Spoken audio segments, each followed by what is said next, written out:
Everyone, আজকে সকালবেলায় সমস্ত কাজ সেরে চলে এসেছি এখন ঠাকুর ঘরে ঠাকুর পুজো করতে। ঠাকুর পুজোটা আগে করে নিলে মনটাও শান্তি হয় আর সমস্ত কাজ হয়ে গেছে তাই মনে হয়। আর ঠাকুর পুজো না করা হলে মনে হয় যে কিছুই হয়নি, কখন হবে, কাজ হলো না, এরকমই মনের মধ্যে করে। তাই সকালেই ঠাকুর পুজোটা সেরে নিলাম। এবার আমি আস্তে আস্তে রান্না বান্না অন্যান্য কাজগুলো করব, কোনো অসুবিধা হবে না। আর যদি অন্য কাজ করে ঠাকুর পুজো করতে চাই অনেক দেরি হয়ে যায়। তার জন্য সকাল সকাল স্নান ধান সব সেরে নিয়েছি। স্নান করে ঠাকুর পুজো করে এই যে এখন চলে এসেছি রান্নাঘরে। একটু মুড়ি মাখিয়ে নিলাম, যেহেতু কাকার ছেলে এসেছে ঘরে আছে, ওকে জিজ্ঞাসা করলাম মুড়ি মাখিয়ে দিচ্ছি তুই খা, তাই ওর জন্য একটু মুড়ি মাখালাম, সাথে আমার জন্য একটু মাখিয়ে নিলাম। অনেক দিন পরেই মুড়ি মাখালাম আর খাবো। আর ওদিকে গ্যাসে বসিয়ে দিয়েছি চা। বাবুকে যেহেতু পড়াতে এসছে ম্যাডামকে চা দেওয়া হয়নি, তাই ম্যাডামের জন্য এক কাপ চা বসিয়ে দিয়েছে। আমার চা সকালেই খাওয়া হয়ে গেছে, যখন তোমাদের দাদা ভাই কাজে গিয়েছে তখনই খাওয়া হয়ে গেছে। আর এই যে চাটা ম্যাডামকে গিয়ে দিয়ে আসবো, আজকে ওই পাশের ঘরে পড়ছে বাবু।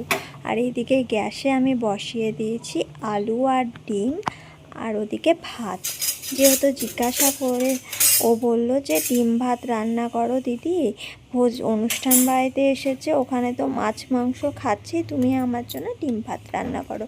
সেই জন্য ডিমের ঝোল, ডাল, পাঁপড় ভাজা এটাই করব ভেবেই চাপিয়ে দিয়েছি। এই যে ভাত আমার হয়ে এসেছে, ডিমও সিদ্ধ হয়ে গেছে, এখন রান্নাটা করে নিলেই হয়ে যাবে। আর কিছু পাঁপড় ভেজে নেব এই যে ডালের সাথে, আর ওদিকে আলু ভেজেছি ডালের সাথে, সাথে পাঁপড় ভাজা হলে তো বেশ ভালোই হয়। যে পাঁপড়টা ভেজে নিলাম, তারপরে মামা ভাগ্নে দুজনকেই খেতে ডেকে দুজনকে খেতে দিয়ে দিয়েছি। এই যে এরা একসাথে গল্প করতে করতেই খাওয়া দাওয়াটা করছে। ওই যে ওটা হলো ভাই এসেছে আর এইদিকে বাবু খাচ্ছে, দুজনেই একসাথে খাওয়া দাওয়া করে এখন ওরা ভাই এবার চলে যাবে। তাই যে আর একটু বসলো না, খাওয়ার পরেই বেরিয়ে পড়েছে, সুন্দরপুরে চলে যাবে, যে বাড়িতে অনুষ্ঠান বাড়িতে এসছে সেখানে। ওকে রাস্তায় দিয়ে এসে আমি এখন চলে আসলাম ঘরে এসে কিছুক্ষণ বসেছিলাম।